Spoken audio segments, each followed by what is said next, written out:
So we're now Sunday the 5th of March and I now have them on the first little section. This is the top field that I skipped, and it's the last of the fields that I did skip on the first rotation. So there's about 3 acres in all on it. Right over to that hedge there. So basically the situation at the minute is now I have given them this little strip here and the same on the lower side of that hedge. Now they have a few gaps there that they can cross over. Now it's a long strip, but the reason why I did that is because I want to get this ditch out of the way and protected and wired up away if we go and calf up here. So I'm hoping to calf in here. Well, that's where the first calf is going to be born, and we're going to work our way along here. So as you know, I use a back fence always, but now that we're into calving season, I'm going to fence up my little paddock up here, and as I make my new paddocks along, I'm not going to put a back fence on this area here. The only back fence I'll use is this one here, so there'll be fenced into this upper field here. And if my phone settles down, as we make our way across, I'll just move the fence in front of them and they'll have all that run for calving for the 5 cows that's due to calf. So I think we have a new contender. Now another thing I'm watching for now as well is the full moon is due here on Tuesday. So a lot of people, and I believe, and I think it's been scientifically proven, that cows tend to calf the day before on or the day after. They're more inclined to calf around them days of the full moon. So I've been just walking through the cattle here now this morning, and I'm taking a second look at them all. And this lady here, I left them into this place here, by the way, last night, so they're due hay now anytime.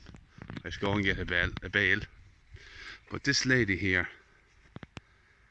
is fairly sunk today now. My stupid phone with this state. And she's after making a bit of a bag. Yeah. So no, she hasn't got a full bag made, and she's not fully sunk either. But she's definitely the lowest of them all now. So the new contender is the red whitehead cow here. If them tits were full now, I would expect her to calf in the next 24 to 36 hours, but they're not. And she's not fully sunk either. So I have a feeling, especially now that we're Sunday and the full moon is due on Tuesday, that she could calf. Maybe Tuesday or Wednesday the latest.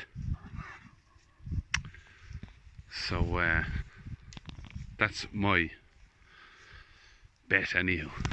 And let me just look to the rest of them. Actually, the lady I was expecting to calf first was this one here, this white shorthorn. I had my money on this lady. Now this lady is a bit of a, she's a bit, look, she's less inclined, as I said, to let me handle her. And she likes to wheel around every time I go to look at her from behind. She likes to keep her head in front. As you can see, she likes to have her eye on me the whole time. But she has fairly softened, and she put up a bit of a bag too recently. Now she's way off fully sprung. So I would say another 48 hours she will be fairly close then as well. I think it could be another week, you wouldn't know, but she definitely has made progress. I find that it's the speed of the progress towards the latter days that kind of tells you when they're going to calf. So my money is on these two here. Now where's the Galloway that everybody is talking about? If you just walk through here, this lady now has no notion just yet. No. Bloody phone. So here's Mammy Galloway. Why the hell does it do that? I'm gonna have to change my phone fairly soon.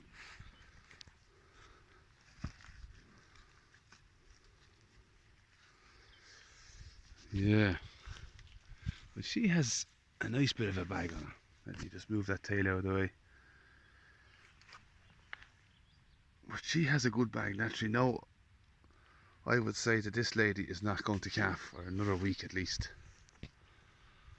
If not 10 days. Who else is there? That's mother and daughter.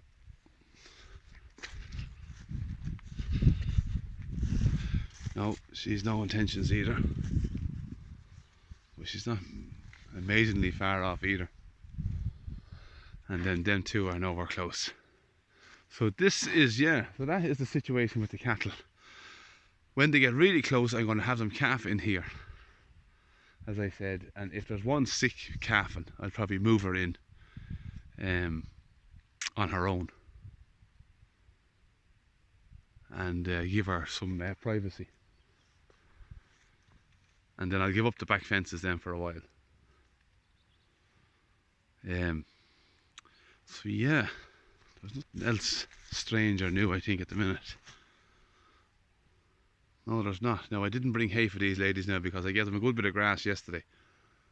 So I'm going to go down and get a round bale now and feed them. So I'm going to hold them on this area, both sides of this hedge, for the next couple of nights anyhow, until I see something getting very close. And then I'll make my little paddock up there. So that's basically it on the 5th of March. The weather is great. There's talk of cold weather, there's talk of showers of snow as well, but I don't believe it's going to be too bad. I'm not overly concerned about it. We have a good sheltery spot up here, it's good and dry. There's no deep drains up there. There is one behind me, that's why I have this fence here keeping them away up. So I'll put my fence in along here. They can calf here and then I'll section it on as I go along. So it'll be 5, 10, 15, 20. 3 weeks on this bit of ground here and topped up with hay. And that will get us through to the end of March. Things should start to green up a bit quicker and a bit better by then, once this cold phase passes. So I'm going to go away and get these their hay and I'll chat again very soon. So for now I'll say good luck and goodbye.